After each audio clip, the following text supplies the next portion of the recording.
Le pido por favor, don Jorge, que inicie indicando su nombre completo y RUT y luego su presentación para tomar el tiempo. Ok, muchas gracias. Jorge Condesa Neuber, RUT 8.026.910-2.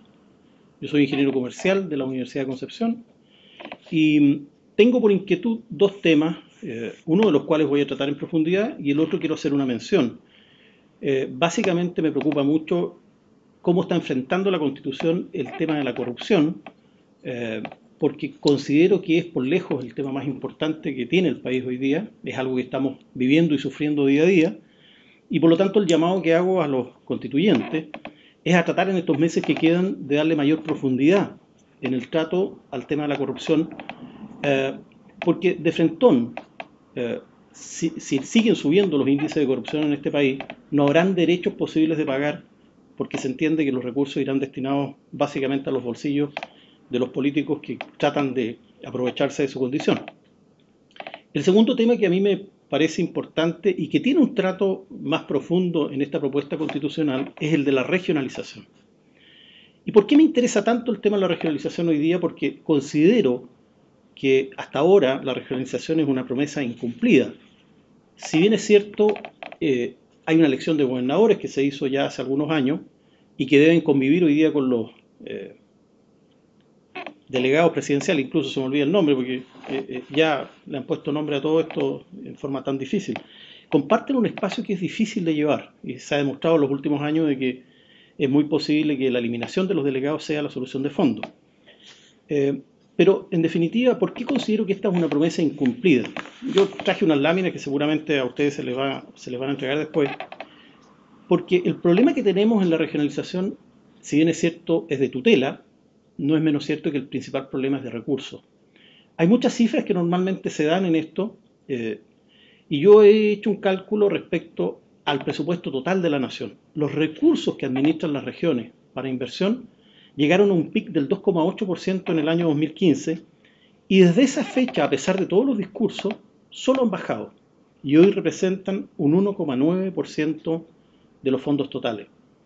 Y el problema está en que, si bien es cierto, mucha gente relaciona esto con el famoso FNDR, los fondos que componen los recursos regionales son de diversa índole y las autoridades de turno las manejan a su arbitrio. Para solo dar una referencia, que está en una lámina que se está presentando, el Fondo de Apoyo Regional, que es el Fondo Espejo del Transantiago, representó el año 2021 un 35% de los fondos regionales y el FNDR solo 26,7%. Pero fíjense que el año 2023 se proyecta que el FNDR va a representar el 51% de los fondos y el FAR, el Fondo de Apoyo Regional, solo el 18%. ¿Por qué esta gran diferencia entre un año y otro? Porque ocurre que la ley del FAR se agotó y los fondos se acabaron y no logró el gobierno tramitar una reposición de esta ley a tiempo. Entonces, las regiones dependemos no solo de la voluntad del gobierno de turno, sino que además de la disponibilidad de los recursos que muchas veces son muy volátiles. El respecto a la tutela, esto es algo que se manifiesta principalmente en la acción que tiene el ministro de Hacienda y principalmente la Dirección de Presupuesto. El año 2022, la DIPRES, a sola firma, determinó de que casi el 10% de los fondos espejo del Transantiago se han retirado desde las regiones. La explicación que se ha dado es que las regiones no iban a ejecutar totalmente su presupuesto. Algo bastante pintoresco porque las regiones lo único que necesitan son recursos. Y es muy extraño que una región manifieste abiertamente de que no va a tener proyectos para poder ejecutar. Bueno, en una consulta realizada a la Contraloría General de la República, el Contralor ha manifestado abiertamente de que no se puede hacer mucho más respecto a esta tutela. Es decir, aquí debe haber una ley específica que regule esta materia y voy a leer textual un dictamen de la Contraloría que en su punto final dice, entre otros dictámenes, han señalado que no obstante la naturaleza descentralizada de los GORE, estos forman parte del sistema de administración financiera del Estado regido por el citado Decreto Ley 1263. Ahí está el foco del problema que tenemos hoy día con el Ministerio de Hacienda y con la Dirección de Presupuesto. La tutela no va a terminar porque el Ministro de Hacienda y la Dirección de Presupuesto definitivamente pueden hacer lo que quieran con los recursos regionales. Eso es el pasado. ¿Qué es lo que está ocurriendo hoy día? Los consejeros podrán echar un vistazo al proceso de regionalización que está planteando el gobierno. Hay un mensaje enviado al Parlamento, el 059-371, donde se elimina esta tutela del Poder Central vía la eliminación de los gobores del Decreto Ley 1263. Hasta ahí todo perfecto. Pero nada se dice de la discrecionalidad que podrían tener tanto el Ministro de Hacienda como la DIPRES respecto a los fondos. Es decir, saco la tutela, saco a los gobiernos regionales tal como están excluidos los municipios del Decreto 1263, pero pueden ellos fijar el monto total de los montos.